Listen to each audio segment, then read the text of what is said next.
are watching Kashif Times. Good morning madam. Good morning.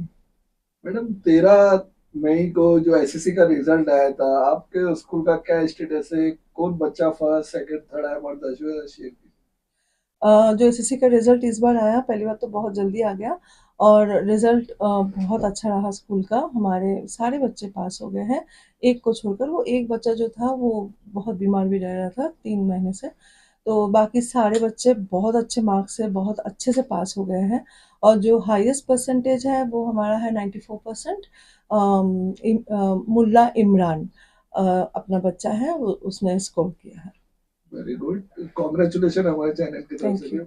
Madam, आप कुछ नया activities आपके स्कूल में इंट्रोड्यूस करने वाले, एक नया इनिशिएटिव है, क्या आप हमारे दर्शकों के साथ शेयर करना चाहेंगे? हाँ, एज़ अ स्कूल प्रिंसिपल और स्कूल लीडर मुझे लगता है कि हर साल एक नया चैलेंज है और हर साल कुछ ना कुछ नया इनिशिएटिव हर स्कूल को करना चाहिए। तो मैं हर साल कुछ ना कुछ नया करती रहती हूँ, बट ये साल हम 2 चीज़ें नया कर रहे हैं स्कूल में जो कि बहुत इम्पोर्टेंट है। एक तो है कि फ़ोनिक्स, हम लोग बच्चों को फ़ोनिक्स सिखाएँगे, नर्सरी से ही वो फ़ोनिक्स का जो करिकुलम है वो शुरू हो जाएगा। क्योंकि अक्सर हमने देखा है कि बच्चे इंग्लिश तो बोल लेते हैं, टूटे-फूटे बोलते हैं या कुछ बच्चे अच्छे से भी बोलते हैं, बट उनके प्रोनाउंसिएशन सही नहीं होते हैं, जिस वजह से जब वो स्कूल छोड़ के कॉलेज में जाते हैं तो उनको इन्फीरियरिटी कॉम्प्लेक्स होता है और वो पीछे रह जाते हैं। तो इसलिए हमने फ़ोनिक्स ये साल शुरू कर रहे हैं हम लोग, जो कि नर्सरी से लेके 8 तक चलेगा, 9-10 में हम नहीं कराएँगे। और वो फ़ोनिक्स का जो एक ट्रेनिंग होता है, 20-25 दिन का ट्रेनिंग, वो हमारे टीचर्स के साथ हमने किया है अप्रैल महीने में। बाकायदा बाहर के ट्रेनर आके हमारे टीचर्स के साथ ट्रेनिंग किया है, ट्रेनिंग दिया है। और तो उस हिसाब से इस साल हमारे बच्चों को हम फ़ोनिक्स करवाएँगे। सेकंड, जो बहुत इंटरेस्टिंग चीज़ हम लोग ये साल शुरू करने वाले हैं और मुझे बोलते हुए बहुत एक्साइटेड फ़ील हो रहा है। फर्स्ट टाइम, मुझे नहीं लगता कि स्कूल में कभी किसी ने ये किया होगा। हम लोग एफ एंड बी टाइम शुरू कर रहे हैं। उसका मतलब होता है फूड्स एंड बुक टाइम। उसमें क्या होगा, 2 क्लास एक साथ आएँगे, एक क्लास प्राइमरी का होगा, मसलन ले लीजिए 4th, और एक क्लास सेकेंडरी से मसलन ले लीजिए 8th या 9th। तो ये सारे बच्चे एक जगह पे आएँगे, चटाई में बैठेंगे, खाना लेकर बैठेंगे रिसेस टाइम पे और उनको 2 पीरियड इकट्ठा साथ में बिताना है, खाना शेयर करके खाना है और साथ ही में उनको हम बुक्स देंगे। प्रथम के, तुलिका के जो बच्चों के सब्सक्राइब्ड बुक्स हैं, स्टोरी बुक्स, वो सारे देंगे। तो उस 2 पीरियड में उनको खाना भी साथ में खाना है, शेयर एंड केयर करके, और बुक्स भी पढ़ना है। और फिर नेक्स्ट एफ&बी में उन लोगों ने जो स्टोरीज़ पढ़े हैं वो नैरेट करना है, स्टोरी टेलिंग करना है। हम ये इसलिए कर रहे हैं क्योंकि हमने देखा है कि जब बच्चे स्टोरी टेलिंग करते, नैरेट करते, तो उनका कॉन्फिडेंस बढ़ता है। वो 20 लोगों के सामने भी खड़े होके बोलने से घबराते नहीं हैं, हिचकिचाते नहीं हैं। तो ये चीज़ उसके लिए हम शुरू कर रहे हैं। और दूसरा, जो खाना शेयर करके खाने की बात होती है, तो वहाँ मैं चाहती हूँ कि जो हमारे बच्चे हैं, जो मालवनी कम्युनिटी से आते हैं, तो एक कम्युनिटी का फीलिंग उनके अंदर आए कि हम सब एक हैं। हम यहीं पे रहते हैं, यहाँ के रहने वाले लोग हैं और हम सबको मिल-जुल के इकट्ठा प्यार से रहना है। इसलिए हमने ये एफ&बी टाइम भी शुरू किया है। मैडम, ज्यादातर इंग्लिश मीडियम के जो स्टूडेंट्स होते हैं, बच्चे होते हैं, वो इंग्लिश उनका मेन सब्जेक्ट होता है, लेकिन फिर भी वो फ्लुएंटली इंग्लिश नहीं बोल पाते, तो उसकी यस। क्या वजह आप हो सकती है? देखिए, उसके 2-3 वजह हैं। एक तो ये है कि घर में इंग्लिश बोलने का माहौल नहीं है, राइट? तो अक्सर आप देखेंगे कि जो थोड़े एलीट घर होते हैं या पढ़े-लिखे घर जो होते हैं, अपर मिडल क्लास जिसे हम कहते हैं, वहाँ पे पेरेंट्स भी इंग्लिश में बात करते हैं, तो हमारे बच्चों को वो माहौल नहीं मिलता है। सेकेंडली, वो ट्यूशन में जाते हैं, तो ट्यूशन में भी ट्यूशन टीचर्स इंग्लिश में नहीं पढ़ाते, ये तो फैक्ट है। मालवनी के कोई भी ट्यूशन ऐसे नहीं होते जहाँ पूरी इंग्लिश में पढ़ाया जाता है। तो हम स्कूल में 5 घंटे में, आप समझ सकते हो, दिन में 1 पीरियड होता है इंग्लिश का, मैक्सिमम 2 पीरियड होगा इंग्लिश और लाइब्रेरी। तो वो 2 40-40 के पीरियड में हम बच्चों को कितना ही सिखा लेंगे कि बच्चे इंग्लिश बोलने लग जाएँ, राइट? क्योंकि बच्चे यहाँ इंग्लिश तो बोलते हैं टीचर्स के साथ, पर घर जाने के बाद फिर हिंदी या मराठी या जो भी उनका लैंग्वेज है। तो ये 2-3 रीज़न्स हैं, बच्चे इंग्लिश में फ्लुएंट नहीं हो पाते। But I think phonics and एफ&बी टाइम जो हम शुरू कर रहे हैं, it will really, really help the kids.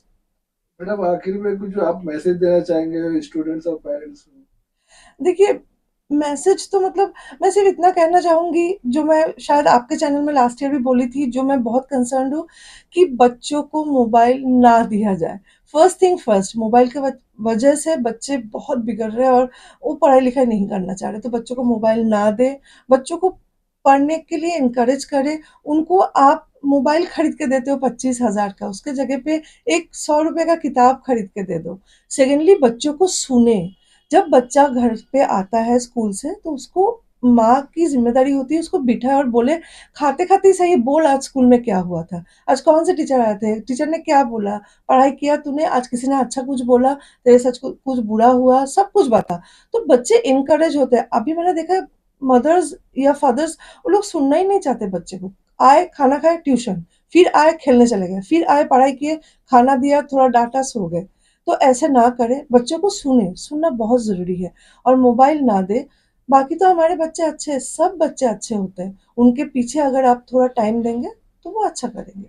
बहुत पढ़ाई बहुत के साथ शुक्रिया। साथ स्पोर्ट के लिए आपके स्कूल का क्या रुझान है? स्पोर्ट्स में भी हम बहुत ध्यान देते हैं। हमारे पीटी पीरियड्स रेगुलरली होते हैं। हफ्ते में डेडिकेटेडली 1 पीटी पीरियड हर क्लास को हम देते हैं। और स्पोर्ट्स तो आपको ही पता है, इंडिया में अभी स्पोर्ट्स बूम है। तो हम चाहते हैं कि हमारे बच्चे स्पोर्ट्स में भी आगे जाए। और उसके लिए अगर कोई बच्चा, जैसे लास्ट ईयर हमारा एक बच्चा था अमानत, वो क्रिकेट खेलना चाहता था, उसको हमने हर वो सहूलियत दिया था। कभी कभी उसको छोड़ना पड़ता था स्कूल से कि वो टूर्नामेंट खेलने जा रहे हैं। We were always cooperating. तो हम तो चाहते हैं। और आपको मैं बता दूं, जहाँ स्पोर्ट्स की बात आई, बहुत अच्छा सवाल आपने किया। टीआरपी और राइट पिच के साथ हमारा टाई अप है। हमारे सिर्फ लड़के नहीं, लड़कियां भी फुटबॉल और क्रिकेट खेलते हैं। और आपको जान के खुशी होगी कि लड़कियां जीत जीत कर आती हैं।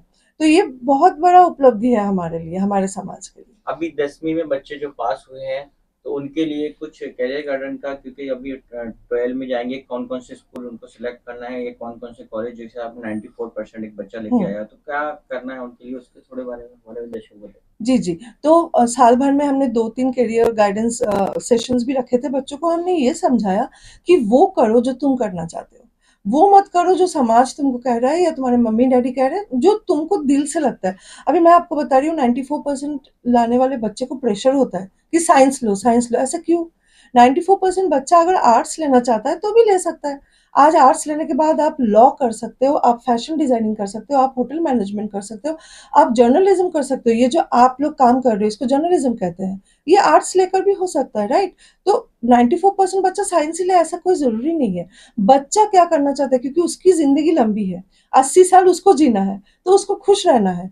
ऐसा कोई चीज वो कर ले माँ बाप के कहने पर या रिलेटिव्स के कहने पर और वो जिंदगी भर खुश ना रहे, that is just not happening. तो मैं बच्चों को हमेशा ये बोलती हूँ, चाहे 94% लाए हो या 49% लाए हो, करो वही जो तुम्हारा दिल कहता है। Thank you very thank you much. Ma'am. Thank you.